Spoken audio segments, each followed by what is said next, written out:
Hi, hello, welcome to Spell a Day, where we're covering a spell every single day from the 5e PHB, +3. Those +3 are homebrew spells. We're currently at +1 at the moment. And you can head back in the playlist to find that +1. And today's spell is Foresight. Foresight. 9th level divination, casting time of 1 minute, range of touch, components for somatic material, a hummingbird feather, duration 8 hours. You touch a willing creature and bestow limited ability to see into the immediate future. For the duration, the target can't be surprised and has advantage on attack rolls, ability checks, and saving throws. Additionally, other creatures have disadvantage on attack rolls against the target for the duration. The spell immediately ends if you cast it again before its duration ends.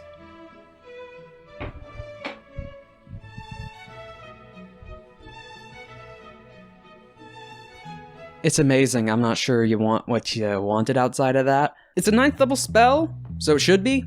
It's a big swing spell. The fact that this is touch is awesome. Doesn't have a material component that's consumed. It's just to have a hummingbird feather on you. This is amazing. 8 hours. 8 hours. It did not need to be that long. I'd see 1 hour, and I'd still see this being picked up. 8 hours. 8 hours. 1 minute casting time is probably the one thing holding this back a tiny bit, but it's even faster before combat prep than 10-minute spells.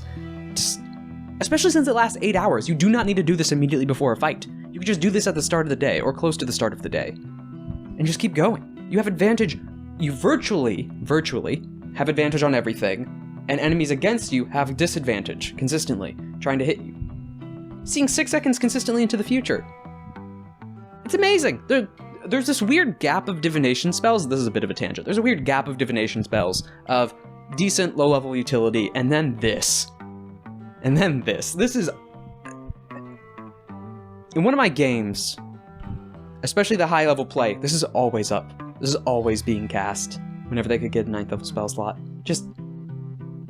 Especially because it's the same reason I was upset with Fly, because the one disadvantage of Fly, which was concentration, and the fact like, oh, if you break it, then that person's falling. It's the fact it's touch. When it came to Fly, you could touch the fighter barbarian, and the wizard holding concentration has to be nowhere near the front line. Same thing with this. Hit this on a fighter. Hit this on a rogue so they have advantage on every attack.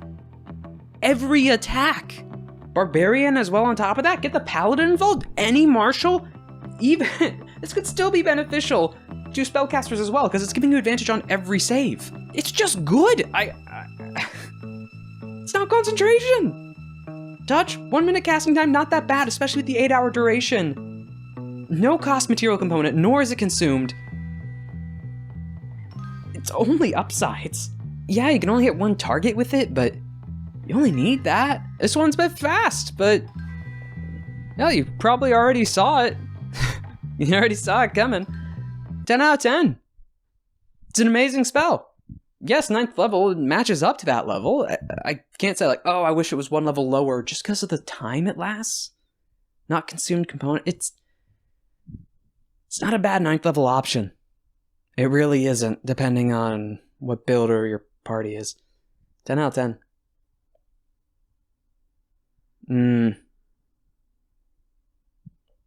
Well, now there's a debate in my head on whether 9... 10 out of 10 would say it's fit for all situations. It itself is not doing the damage, but it's highly enabling one character to do damage and to resist it. Or not literally to resist it, but to not take it. Low 10 out of 10. Maybe 9, but 10. I'm going with 10. 10 out of 10.